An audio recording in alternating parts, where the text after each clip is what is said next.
Llegamos al acuerdo de la comunidad científica y hay un acuerdo total y absoluto de la comunidad científica que nos dice que la inteligencia emocional puede resultar tan decisiva o más que el cociente intelectual. Es decir, tú puedes ser muy inteligente, pero si no tienes inteligencia emocional, parece como que la vida no te va a ir demasiado bien. El caso es que me encanta ver las vidas de estas personas, porque yo no dejo nunca de asombrarme de que a pesar de lo que sufrieron en la vida y de lo que pasaron en su infancia, llegaron a hacer grandes cosas dentro del mundo de la psicología.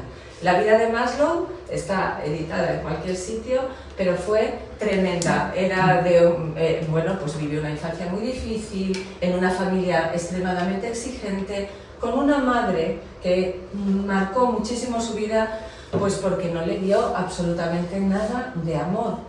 Esto no es baladí. Las cosas que se van acumulando tienen luego una repercusión. Él lo hizo muy bien.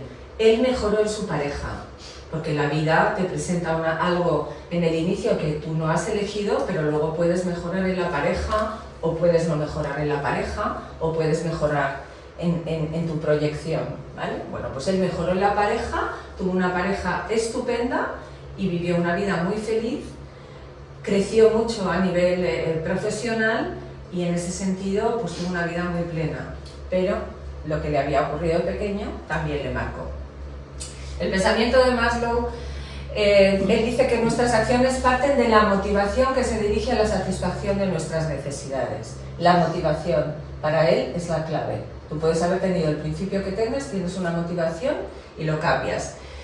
Él habla de unas necesidades básicas, si son satisfechas, pues vamos generando otras. Si ya tengo comida, si ya tengo bebida, si ya tengo, pues voy generando otras necesidades de mayor nivel. Centrarnos en los aspectos negativos de la existencia, él lo veía absolutamente absurdo, como creo que lo vemos todos. Otra cosa es que uno lo pueda superar. Propone focalizar sobre lo que nos hace felices para así mejorar el desarrollo personal. Y entonces empieza a hablar de lo que es la autorrealización. Y se llega después de satisfacer el resto de las necesidades. La autorrealización es lo máximo. Pero primero tengo que haber tenido satisfecho lo demás, porque es que si no, pues no voy a poder.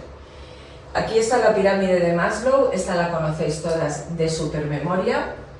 Distingue lo que viene impuesto y lo que la persona elige. Evidentemente hay cuestiones que vienen, que son necesidades que están básicas, que vienen impuestas.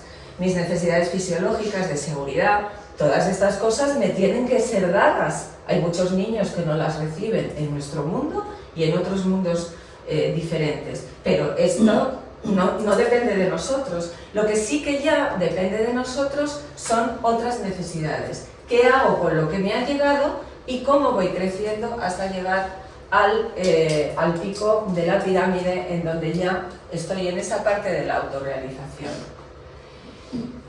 Esto es las necesidades fisiológicas, comer, beber, reproducirse, respiración. Esto está en nuestro cerebro. Esto es muy básico, ¿vale? Y entonces nosotros estamos programados a través de nuestro ser para que todas estas necesidades fisiológicas estén equilibradas dentro de esto que se llama homeostasis, el equilibrio. La necesidad de seguridad nos bien impuesta, porque yo no sé dónde voy a nacer. Yo nazco en un contexto y lo básico es que yo tenga una alimentación, una protección, una crianza adecuada. Puede que lo tenga o puede que no lo tenga. Me puede llegar o me puede no llegar. Al que no le llega, pues después puede hacer cosas. Esto no es que como no me ha llegado me rindo, no, esto es que después puedo hacer cosas. Y esto es una necesidad básica, necesidad de seguridad. Después se habla de la necesidad de afiliación, en donde pues necesitamos esos vínculos, necesitamos seguridades recibidas del entorno. La necesidad de afiliación está en contextos donde nos sentimos cómodos, pertenecer a una colectividad. Esto es muy importante, porque ahí tenemos afecto, tenemos intimidad, empezamos a recibir cosas y esto nosotros lo tenemos que desear, lo tenemos que querer y si podemos lo tenemos que tener. Evidentemente hay personas con cuestiones personales a las que todo esto les cuesta mucho más, pero esto es una necesidad básica, la necesidad de afiliación. La necesidad de reconocimiento. Esto es muy importante. Esta necesidad, a pesar de que Maslow no la pone en primer lugar, la pone en cuarto lugar, sin embargo, los estudios nos dicen que está por encima de las necesidades fisiológicas. Si nadie me quiere, ya puedo tener toda la comida del mundo, que si nadie me aprueba, si nadie me valora, pues parece ser que esto no es. Y esto luego ha estado muy demostrado por muchísimos estudios, ¿no? O sea, cuánto necesita el ser humano del afecto, del reconocimiento y de la aprobación y de la estima, está por encima de muchísimas otras cosas.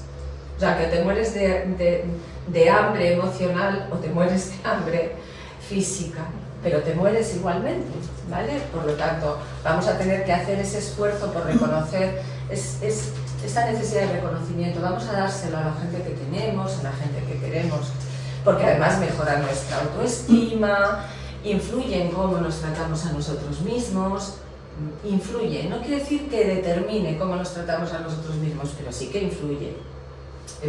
También, evidentemente, el reconocimiento puede ser insaciable. Hay gente que tiene un problema y si no está siendo reconocida cada 5 minutos, su vida transcurre de forma muy dolorosa porque tienen un fallo en su ser.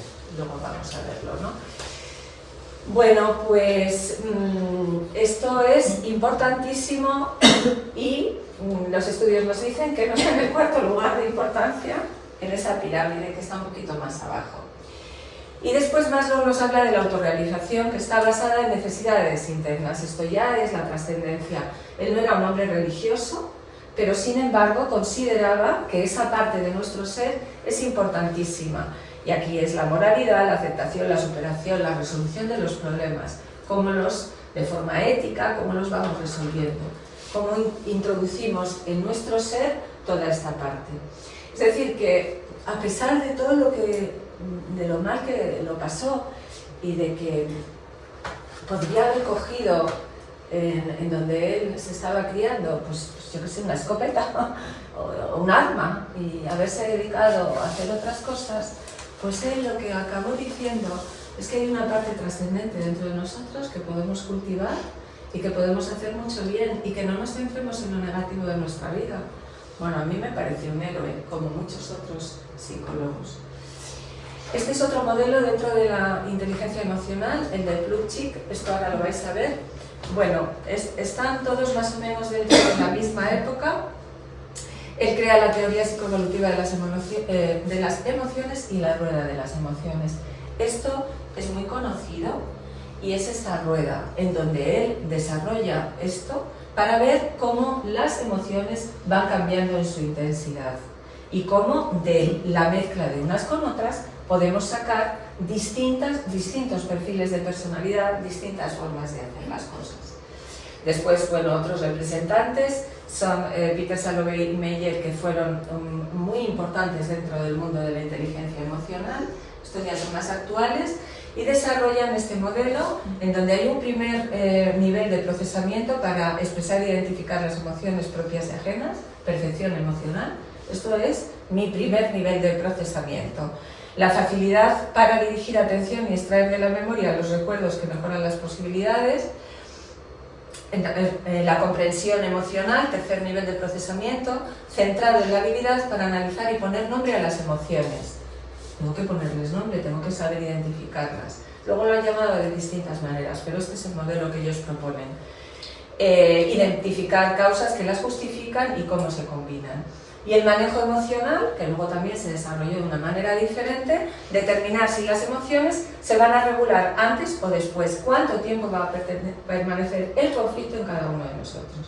Entonces, este es el modelo que ellos presentan. Cuando llega Gardner, desarrolla la teoría de las inteligencias múltiples, que es bestial, en donde dice que hay un montón de inteligencias y que parte de esas inteligencias y determinante en nuestra vida es la inteligencia emocional, en su aspecto interpersonal y en su aspecto intrapersonal. Y entonces desarrolla una teoría que es la base de muchas investigaciones posteriores. Nos habla de una inteligencia verbal, una inteligencia matemática, visual espacial, musical, corporal, una inteligencia naturalista y nos habla de la inteligencia intrapersonal y de la inteligencia interpersonal, en donde, bueno, una cosa es comprendernos a nosotros y otra cosa también importante es comprender los sentimientos y las necesidades de las personas que nos rodean y ser empáticos, esto que tanto hablamos. ¿En dónde influye? Pues en todo, en las relaciones de pareja, con los hijos y en las relaciones con otros familiares, amigos, etcétera, etcétera. La clave de dice Goleman, la clave de la regulación emocional radica en mantener en jaque las emociones angustiosas. Esto me encanta, mantener en jaque. Si son desmesuradamente intensas y se prolongan más de lo necesario, resquebrajan la propia estabilidad. Una sana maduración personal no pasa por eliminar los sentimientos angustiosos, sino por aprender a detectarlos y tratarlos adecuadamente. Resquebrajan, si se prolongan, resquebrajan la propia estabilidad. Claro que la resquebrajan. Si estoy triste un día, pero si estoy triste 5 meses, esto me va deteriorando.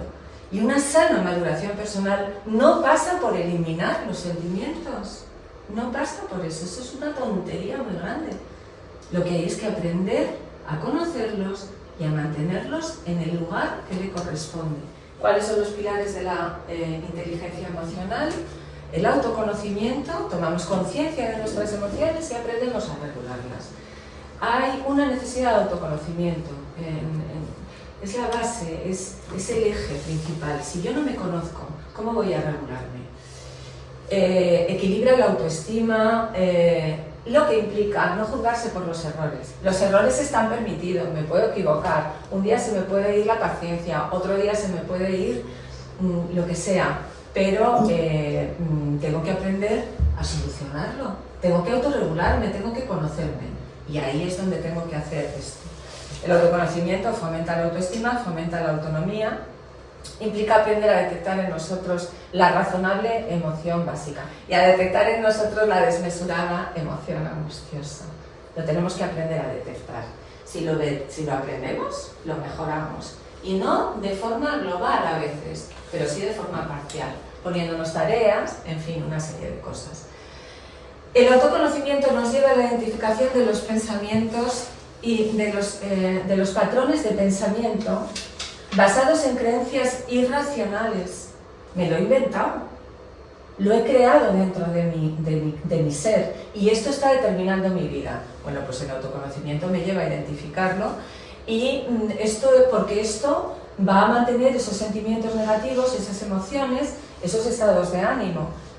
Bien, pues a través del autoconocimiento esto lo voy a poder regular.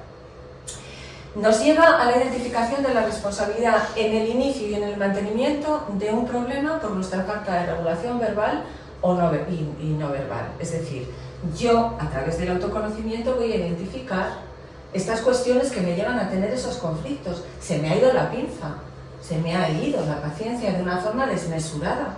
¿A qué se debe? ¿Cuál es la reacción? ¿A qué se debe? Y entonces, si yo voy conociendo esto, pues entonces lo puedo ir regulando. Y también nos lleva a identificar las emociones de los demás, el impacto que genera en los demás, esa conducta alterada o esa emoción, esa tristeza. La gente se mete en esas tristezas y muchas veces dentro de esos patrones de conducta prolongados, en todos ellos hay una elevada dosis de egocentrismo. Esta es la realidad. No estoy pensando en los demás, estoy pensando en mí. Y esto no es una cosa que yo me levanto por la mañana y digo, voy a pensar solo en mí y voy a estar hoy deprimida. No es así, no funciona así. Pero sí que es centrarme en mi ser. Estoy triste y como estoy triste lloro y como lloro no salgo y como esto no llamo a mi madre, no hablo con mi hijo. No, yo no estoy en los demás, estoy en mi ser. No de forma voluntaria, evidentemente, pero es así. Dentro de la salud mental, o por lo menos esta es mi opinión, dentro de la salud mental hay un recorrido muy elevado a través del egocentrismo involuntario. Nadie lo va a buscar, pero sí que es una característica. Otras personas que no están tan centradas en sí mismas, pues pueden cambiar el patrón de conducta. Otro de los pilares es la conciencia emocional, identificar y denominar y todas estas cosas, tomar conciencia de aquello que nos está ocupando mucho espacio en la cabeza, entender cómo las emociones afectan al cuerpo. Las emociones, el estrés, no me dejan dormir, no me dejan trabajar, no me dejan concentrarme, todas estas cosas a través de la conciencia emocional. Genera eficacia cuando este trabajo yo lo tengo que hacer. Lo puedo hacer con alguien o lo puedo hacer yo solo, pero lo tengo que hacer, ¿vale? Y tengo que identificar qué es lo que me ocurre, cuáles son las situaciones, cuáles son las conductas, qué es lo que me está generando ese desajuste. Y tomando conciencia y poniéndole nombre, las cosas hay que ponerles un nombre. Si le ponemos un nombre son más fáciles de manejar. La regulación emocional es la consecuencia de todo esto, ¿vale? Si yo estoy identificando, si yo estoy poniéndole nombre, si yo estoy trabajando esas cuestiones, si estoy poniéndole nombre, si estoy identificando esas creencias irracionales, pero bueno, ¿quién te ha dicho que pasa eso? Ese pensamiento inadecuado, pues entonces voy a tener un camino hacia la regulación emocional, ¿vale? A través de ese autoconocimiento. Son los pilares que nos dan, que estructuran las habilidades sociales.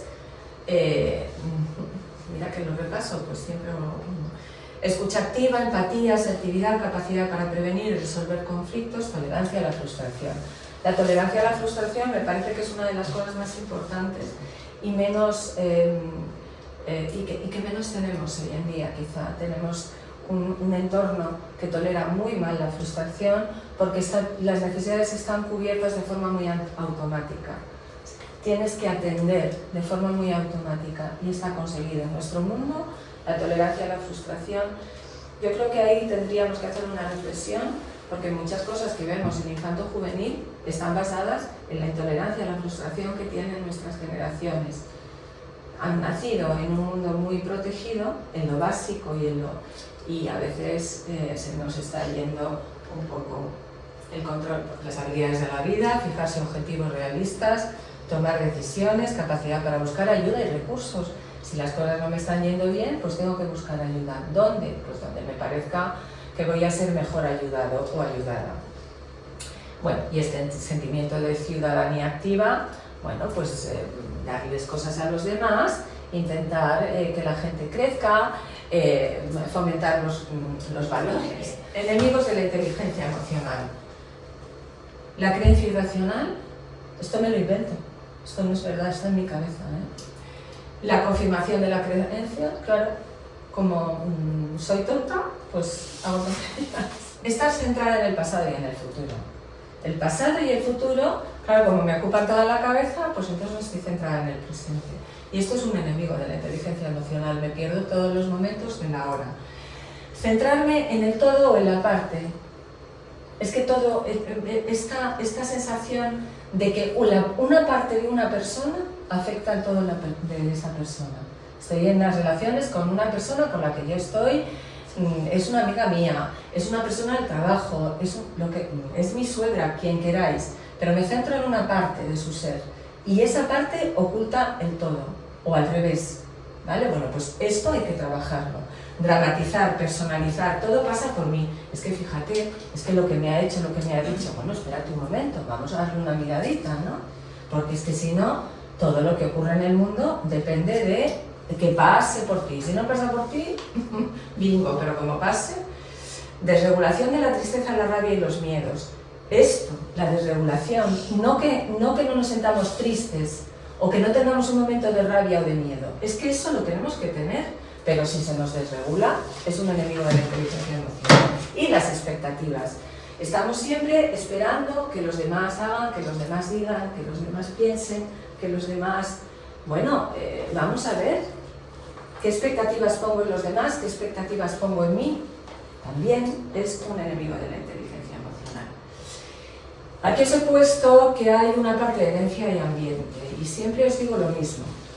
Dependiendo de los autores que estudiemos o de las épocas, hay una preponderancia más de la herencia, hay una preponderancia más del ambiente, y eso es una creencia. Bueno, pues yo lo que siempre digo es lo mismo, nuestra genética existe, pero no es determinante, porque hay una parte, como dice Maslow, que nosotros podemos cambiar. No toda la genética, pero hay una parte que podemos cambiar. Y el ambiente proporciona claves para interpretar el significado de los estímulos y responder a ellos. Los seres humanos somos el resultado de la interacción de nuestras tendencias genéticas con el entorno en que nos formamos desde la concepción y el medio familiar, social y cultural en el que crecemos y vivimos. Somos el resultado de la interacción. No somos dos partes desgajadas. Bien, ¿qué heredamos? Pues lo físico, lo temperamental y lo intelectual, esto ya lo sabemos. Y nos vamos al temperamento, porque es la base de la personalidad y son los rasgos más estables de la personalidad. No se cambia, pero decidimos cambiarlo, se puede modular parcialmente. Es decir, yo tengo una tendencia de base y tú, y cada una de vosotras tenéis una tendencia en vuestra base y en vuestro ambiente que os habéis educado y tal. Pero hay cosas que yo puedo mejorar o que puedo empeorar también. Vamos a ver si las mejoramos. Pero podemos hacer varios temas. Bueno, pero parcialmente. Pero sí, si eres una persona yo siempre pongo las mismas dimensiones. Ya sabéis que clasificaciones de temperamento hay 2.000 millones. Pero para mí esta es la más básica y esto como que reúne un poco la información que queremos dar. Tampoco estamos hablando, esto no es una clase sobre el temperamento. Activo, no activo, emotivo, no emotivo, primario, secundario. El activo es la cantidad de energía que el sujeto manifiesta y la forma de actuar. Personas que se implican, personas que hacen, personas que trabajan. El emotivo, no emotivo nada tiene que ver con la sensibilidad. Es la forma, la intensidad y la frecuencia con la que se viven las situaciones. Hay gente que las vive de forma muy explícita y gente que las vive de forma menos importante. Y el primario y secundario, pues el tiempo que permanecen en el ánimo los acontecimientos. Estos son, nosotros siempre nos movemos en todo, en la personalidad, en todo, nos movemos a lo largo de un espectro. Esto no es blanco o negro normalmente, ¿vale? Y la personalidad, que son los aspectos más estables de nuestro ser, también se mueve a lo largo de un espectro. Y la personalidad es muy versátil porque tú puedes actuar de una forma en un sitio y de una forma diferente en otro sitio. Y eso que nos pasa a veces también depende de la respuesta, de la respuesta que recibimos desde fuera. Bueno, influye la respuesta en que damos en los distintos ámbitos y a lo largo del tiempo. Es un predictor del alcance de metas futuras y del tipo de memoria. Tipo de memoria, ¿qué recuerdo? De todas las cosas que me han pasado en la vida, ¿cuáles son mis recuerdos? Esto es importante, porque hay gente que recuerda de forma muy explícita todo lo que pasó que no le gustó y otras personas pues que tienen esa memoria más, que también es memoria emocional, pero es una memoria más enriquecida, ¿no? Bueno, y el sentido de la vida, la orientación, decisiones adaptativas y maladaptativas. Nosotros, según esta tendencia personal, pues vamos a irnos metiendo en follones o vamos a ir saliendo de los follones. ¿Qué es lo que yo estoy haciendo con mi vida? Porque la vida está trazada por alguien, no solo por mí. Pero yo, cuando ya soy más mayor, puedo decidir qué hago. No puedo sublimar. Tiene una base neurobiológica, afecta a nuestra vida personal, escolar, laboral. Bueno, pues aquí pongo susceptibilidad, no susceptibilidad emocional. Hay personas que están en la que salta, todo le afecta de una forma muy... les impacta en su ser, es como una pedrada. La intensidad de la respuesta, la velocidad a la que se responde a los estímulos, el estado de humor preponderante. Hay gente que es muy triste, hay gente que es muy alegre, ¿vale? Hay gente que es muy plana, hay gente que nunca dice nada, hay gente que nunca se implica. Esto es lo preponderante, no es negativo ni positivo, es una característica de cada uno y puede afectar a nuestra salud física.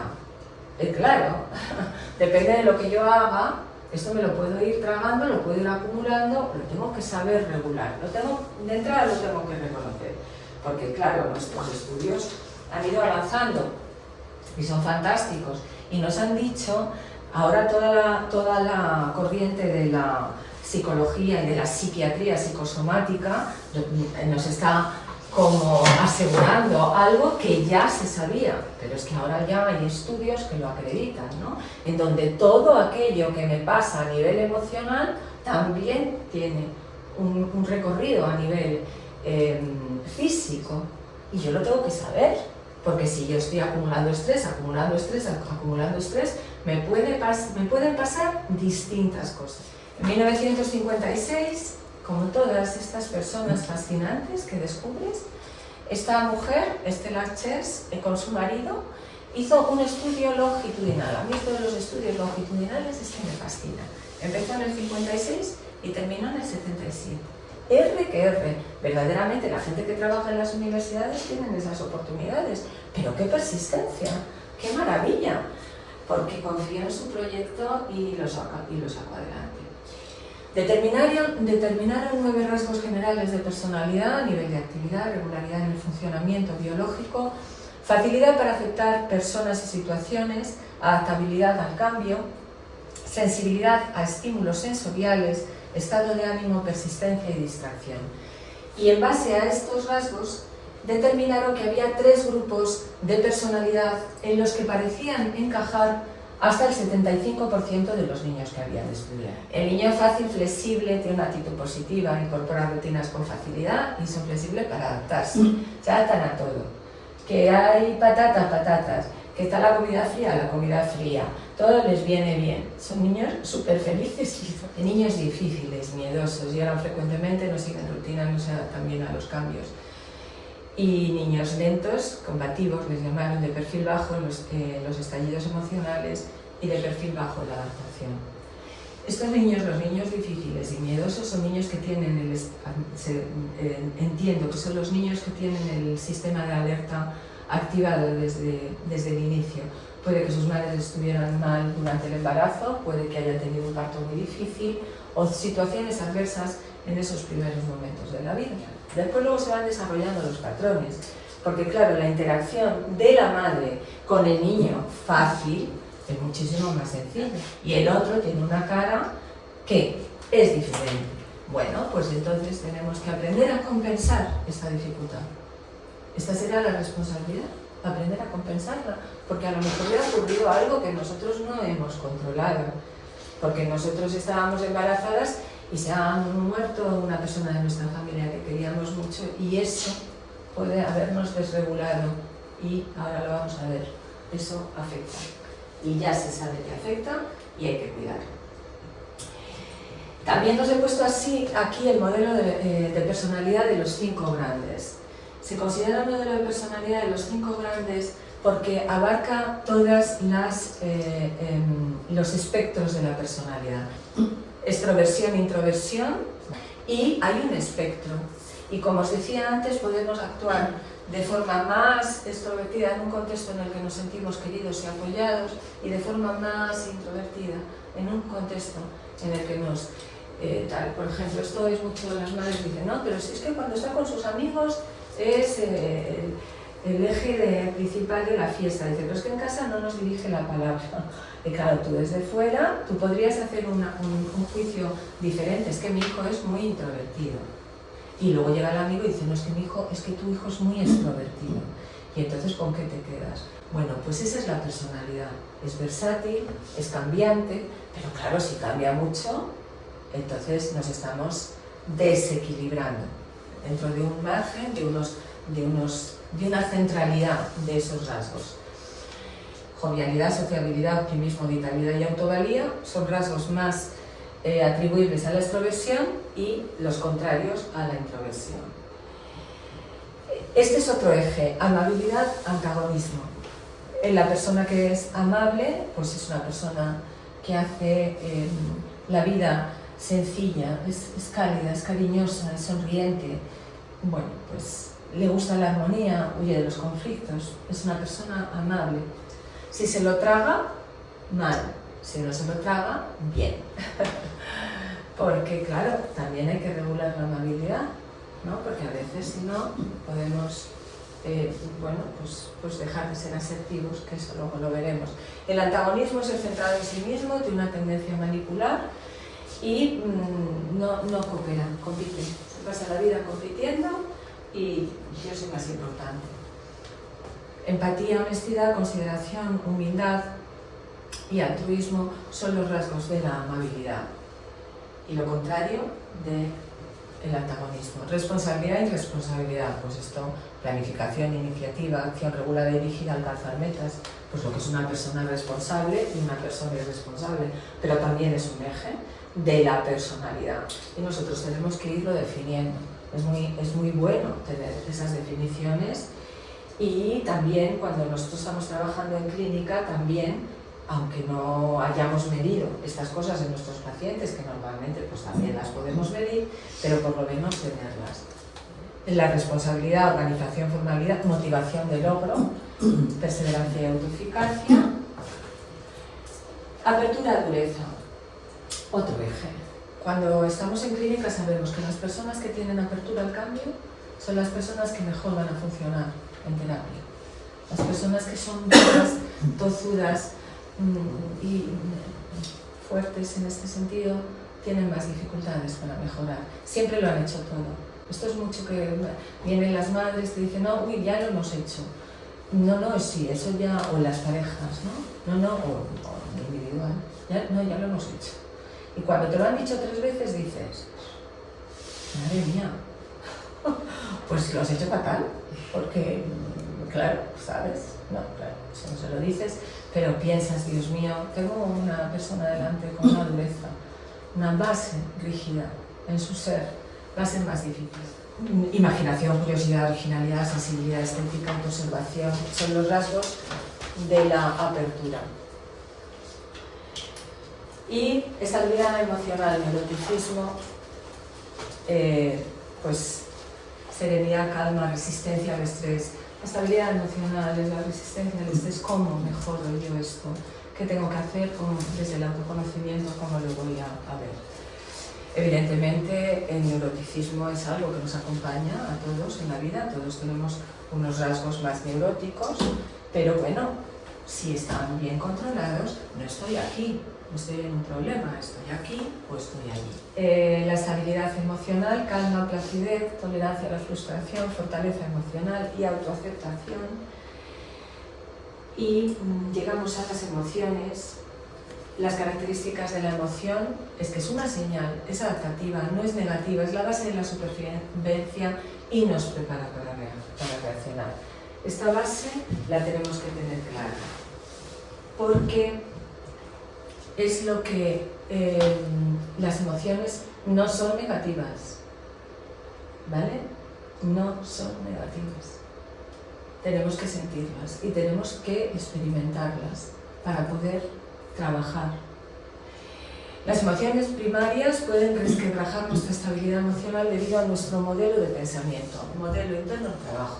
Esto es un concepto que desarrolló Bowlby, que es el que hace la teoría del apego. Ahora lo vamos a ver un poquito. Estoy poniendo así un poco las bases para que veamos, ¿vale?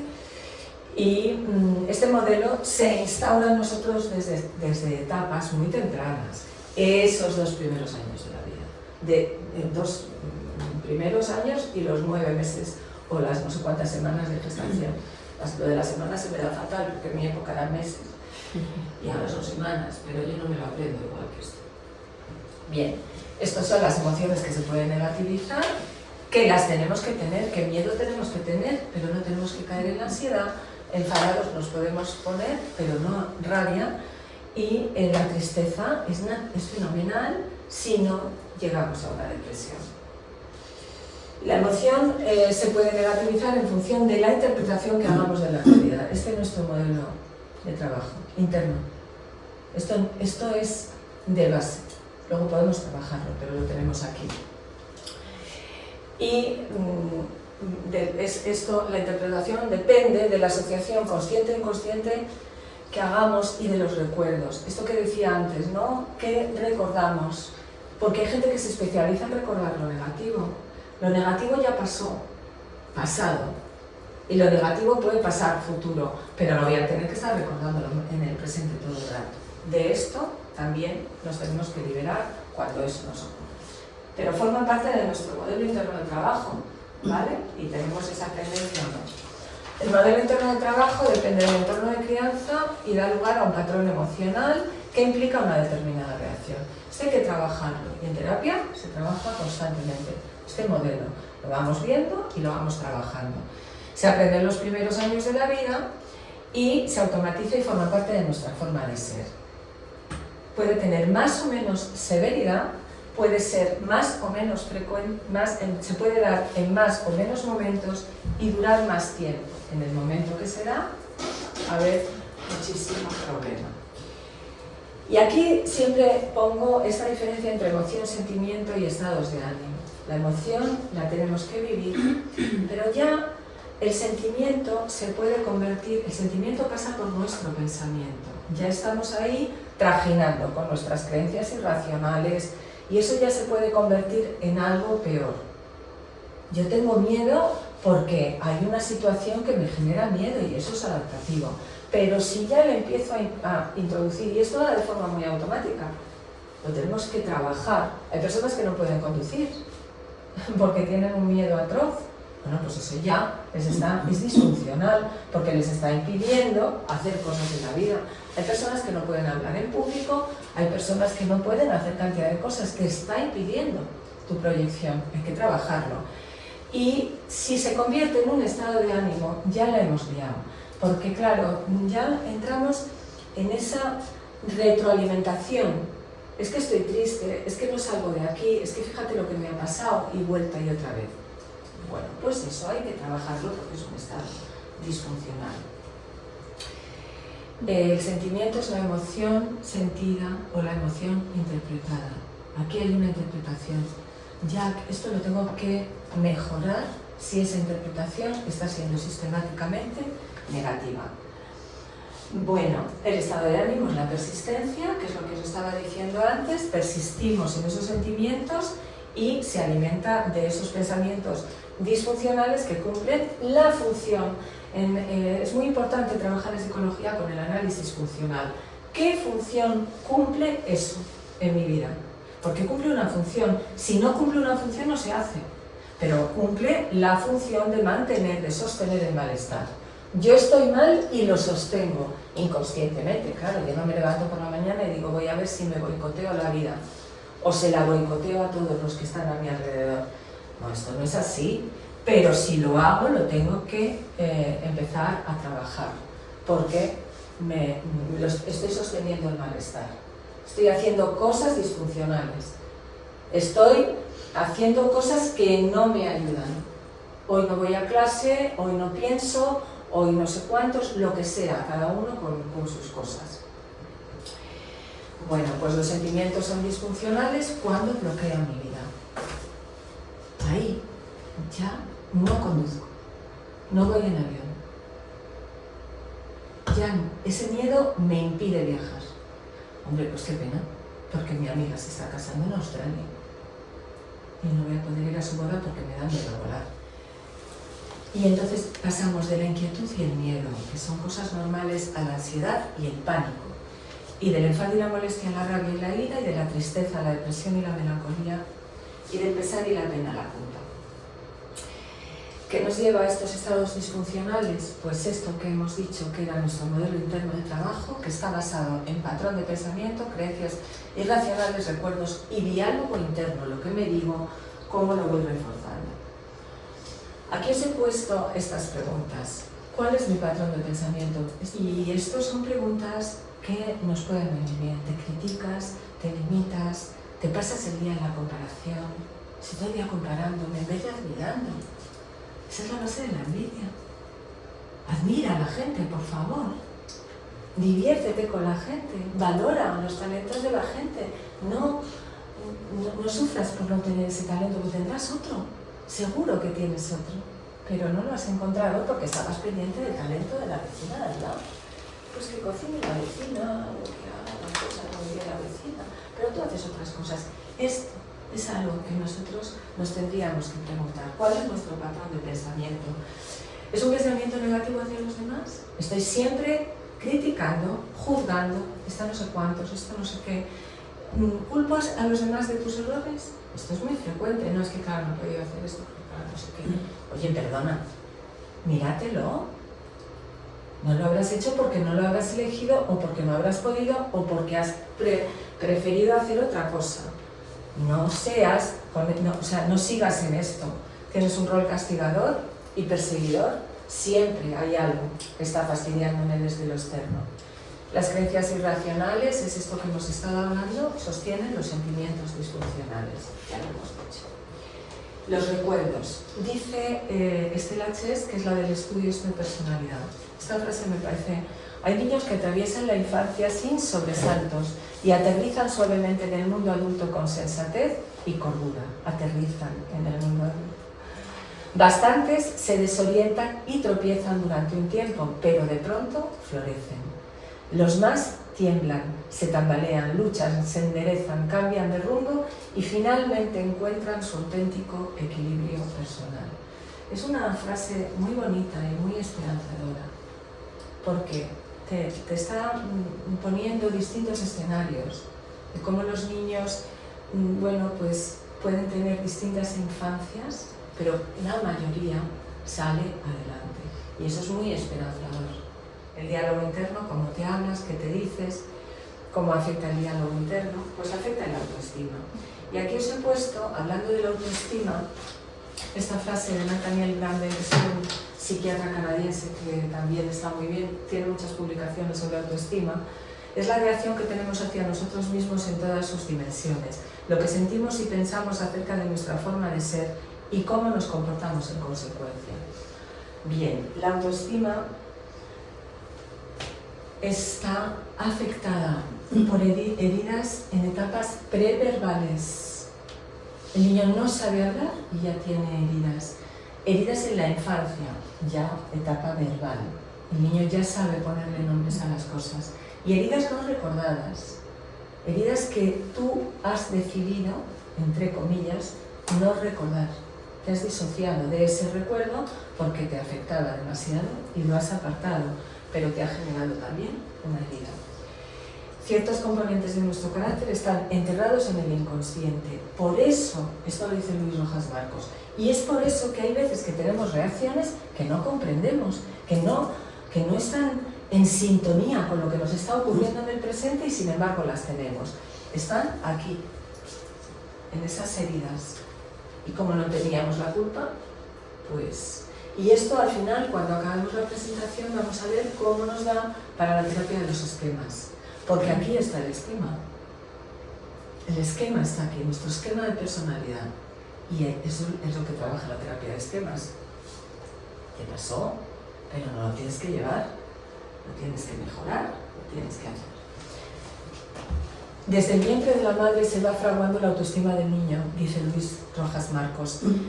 La autoestima del niño que depende en un 70% de la familia y del entorno y un 30% de los genes. Vamos a cuidar a las mujeres, porque las que llevan a los niños dentro, mientras que no se demuestre lo contrario, son las madres. Y si no se cuidan, pueden estar afectando a sus bebés. Tienen que cuidarse las madres, muchísimo, para mí mucho. Para la autoestima necesitamos seguridad, afecto y estímulos, y esto es la base. ¿Y cómo le vamos a dar a nuestros niños seguridad, afecto y estímulos si estamos trabajando hasta las 10 de la noche en no sé dónde y no tenemos nunca tiempo para nuestros niños? Tendremos que hacerlo compatible. Nuestra sociedad está dañada. Nuestra sociedad, pero ese es otro tema, está dañada desde la base, en donde no se ha reconocido que la dignidad de la mujer no depende de su cargo o de su trabajo. La dignidad de la mujer depende de la maternidad, porque es la única persona en este mundo que ha sido creada para tener hijos. Autoestima saludable y autoestima narcisista, pues ya sabemos de lo que estamos hablando. Es una característica constructiva o una característica destructiva de la personalidad. De todos los juicios que hacemos a lo largo de la vida, ninguno es tan relevante como el que hacemos sobre nosotros mismos, porque este juicio es el motor de nuestra existencia. Qué bonita frase, qué mal nos tratamos a veces, qué cosas tan feas nos decimos. ¿Cómo nos miramos en los espejos y nos despellejamos vivas?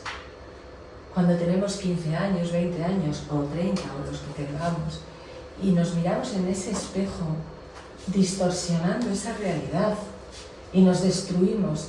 ¿Cuántas veces nos decimos lo mal que hacemos las cosas? Todo esto que hacemos a lo largo de la vida es un juicio equivocado. Y si lo seguimos haciendo en la etapa adulta, nos lo tenemos que mirar.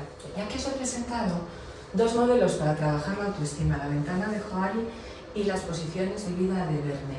Esto está en el análisis transaccional. La ventana esta es un trabajo muy ameno, en donde los autores, a través de 56 adjetivos, nos van a decir cómo podemos trabajar ciertas cosas. Y entonces estos cuestionarios que os he dado, me parece, creo que sí, pues se les dan a todas las personas con las que se está trabajando.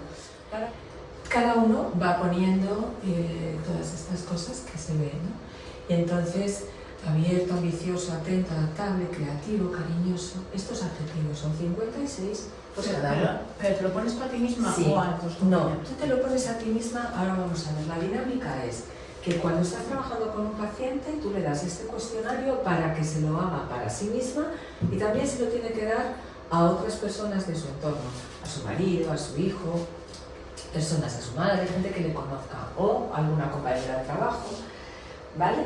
Porque hay varios niveles de trabajo. Bien, aquí hay más, todos estos, negativo, tímido y tal. Y después, ¿qué es lo que se trabaja? Pues la ventana tiene 4 partes. En la zona pública se anota lo que tú dices de ti y los demás dicen de ti. Que concuerdan. Los adjetivos que coinciden en lo que tú piensas de ti y lo que piensa otra persona de ti, ¿vale? El adjetivo que sea. En la zona ciega se anotan los adjetivos que los demás han seleccionado. Son personas que es lo que los demás ven en el sujeto, aunque éste no se haya dado cuenta. Esta persona es así y lo dice mi hermana, pero yo en mi lista no lo he puesto. Yo en mi lista no lo he visto. Pero no lo he puesto sobre mí mismo. Sobre mí mismo. O sea, yo tengo los 56 adjetivos. Con los 56 adjetivos yo me evalúo a mí misma. Esos 56 adjetivos también se los damos de forma distinta a mi hermana. Y mi hermana pone otros adjetivos. Algunos coinciden. Zona pública. Lo que yo sé de mí, lo que mi hermana, mi compañera de trabajo, mi marido, lo que sea, sabe de mí. En la zona ciega se pone lo que yo no he identificado. Anda, pues yo no me he dado cuenta. Y mi hermana me ve de esta manera, ¿vale? Es otra persona. En la zona desconocida, lo que tú pones de ti, pero no aparece en ninguno de los otros protocolos. Yo me veo sociable y en ningún protocolo de los otros 4 sale que soy sociable. Bueno, pues lo pongo en esta zona. Y aquí se anotan los adjetivos que no se han mencionado en ninguna de las encuestas. Nadie ha puesto esos adjetivos de mí. Que esto no lo voy a trabajar, porque esto o nadie lo ha visto, no lo he visto yo, no lo ha visto nadie, pues será que no existe dentro de mi ser. Pero todas estas cosas las voy a manejar. ¿Qué es lo que están viendo los demás de mí? Y yo no me estoy dando cuenta. Que eres una persona, no sé, con iniciativa. Pero yo no me veo con iniciativa. Y sin embargo, todas las personas que están alrededor, mi marido, mi hermana, mi compañera de trabajo y mi tía abuela Carlota, todas me ven con iniciativa. Pues entonces es que yo no lo estoy descubriendo. Pero realmente estaré realizando acciones. Vale, pero entonces la zona ciega tiene que ser que también coincida el resto de observadores. Tienen que coincidir los observadores. Tú lo tienes en la zona. Es decir, o sea, mi marido puede decir que yo soy súper generosa y no decirlo ni mi madre, ni mi hermana, ni sí, mi pero amiga tú lo favorita. anotas en tu trabajo personal. Cuando tú tienes que trabajar con esa persona, lo anotas. Porque esa persona te ha calificado como una persona generosa y lo pones. Porque entonces eso es que dentro de la pareja tú tienes un funcionamiento que a lo mejor no lo tienes en el trabajo, pero sí, y entonces lo vas a notar para tú poderlo trabajar a nivel terapéutico, ¿vale? Pues todo eso lo anotas, es un trabajo que se lleva a cabo y es una forma de ir, bueno, pues dándole a esa persona información, reconociendo, y etcétera, etcétera, ¿vale? Ese es el trabajo. Esto se trabaja muchísimo en grupo, pero bueno.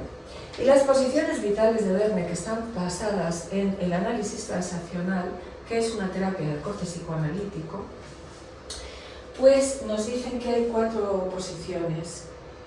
Él dice que es una teoría de personalidad, de acción social, un modelo de psicoterapia basado en el análisis de todas las transacciones entre 2 personas. ¿Desde dónde me dirijo yo? A mi marido. ¿Desde dónde se dirige mi marido? A mí, a mis hijos, con mis hijos. Son transacciones, interacciones. Y entonces, bueno, pues es interesantísimo. Para mí es muy importante porque me ayuda mucho a ver cómo se está relacionando la gente, y a la gente también le gusta mucho saber estas cosas. Hay un guión de vida individual, familiar y comunitario. A través del autoconocimiento se puede cambiar, él dice esto. Y él plantea 4 posiciones de vida. De estas 4 hay 3 que son disfuncionales. Vaya por Dios, podría haber sido al revés, pero no, son disfuncionales. Yo estoy mal, tú estás bien. Esto muchísimas veces nos ocurre. Vemos esa categoría en los demás, pero no en nosotros. No encontramos cosas que están bien en nosotros. Hay que analizarlo. Y él dice que son problemas de la infancia, de ambientes permisivos, sobreprotectores, rígidos y exigentes. Es decir, estamos en extremos. El patrón parental influye en nuestra crianza de tal manera que yo estoy mal y tú estás bien. Yo estoy mal, tú estás mal. Yo estoy bien, tú estás mal, y yo estoy bien, tú estás bien, que esto es lo ideal. Y que esto es, bueno, pues que se aceptas, reconoces el valor que tienes, no estás en esa comparación, no estás en esa competición. Es que si no estás sufriendo, yo estoy mal, yo no sé hacer esto, yo no sé hacer lo otro, tú, pero tú fenomenal, tú como, qué desequilibrio, tienes que encontrar la parte tuya que está bien. Si solamente lo ves en los demás, pues entonces estás todo el día en la comparación, en el sufrimiento y en el dolor. Las emociones que vamos a detectar durante nuestra terapia, el miedo y la inquietud. Esto es un espectro, como hemos dicho antes, y los miedos más frecuentes es el miedo a ser rechazado, el miedo al futuro y el miedo a cometer errores. Estos son los 3 miedos más frecuentes. Este afán de hacerlo todo perfecto, como si lo perfecto fuera, y que es perfecto, pero nos pasa y no queremos cometer errores, no nos queremos equivocar, una serie de cosas. El miedo, esta vulnerabilidad, nadie me quiere, nadie quiere estar conmigo. Esto lo vemos mucho en el infanto juvenil ahora, llegando a extremos tremendos. Y el miedo al futuro. El enfado, esto es la rabia. Aquí os he puesto estas preguntas: ¿qué hay debajo de la rabia? Tenemos que desenterrar. Y esto es, bueno, cada uno lo puede hacer. ¿Qué esperamos de los demás y de nosotros mismos? ¿Qué pasa cuando pasamos del enfado a la rabia? Todas estas cosas nos las podemos preguntar. Porque la rabia siempre sale, nunca se queda dentro, y sale también puede salir en nuestro cuerpo. La rabia pues puede llegar a salir, y la rabia puede que no sea del presente, puede que sea del pasado. La hemos acumulado, la hemos tapado, la hemos retenido, pero estaba ahí y nos ha dado un flux. Y hay mucha gente que dice: pero fíjate, esta persona que siempre estaba tan calmado.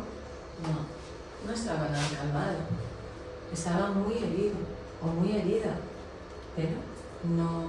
Es esto que hablamos siempre de las máscaras, de todas estas cosas, ¿no?, que hay que equilibrar. Nos encontramos frecuentemente con tristeza, pero si caemos en la desesperanza y en la depresión y llegamos a la melancolía, si llegamos a la melancolía la hemos liado, porque ahí ya la liamos de verdad. Y nos podemos también preguntar cuál es la raíz de nuestra depresión, de nuestro mal, de nuestra tristeza. Bueno, y del pesar y la pena a la culpa. Si yo hago algo mal, pues tengo que tener pesar y tengo que tener pena. Es lo que hacemos ahora los niños. Es que no quiero que mi hijo se sienta culpable. Que se sienta culpable, no en la culpa, pero que tenga pesar y pena porque le ha dado un pellizco a su hermana. Y se lo tengo que enseñar. O sea, las personas que sienten culpa frecuentemente culpan a los demás y autoinculparse. Y entonces ya estamos en un discurso disfuncional y me quedo ahí, como soy culpable, entonces me da culpa y no lo mejoro y no lo cambio.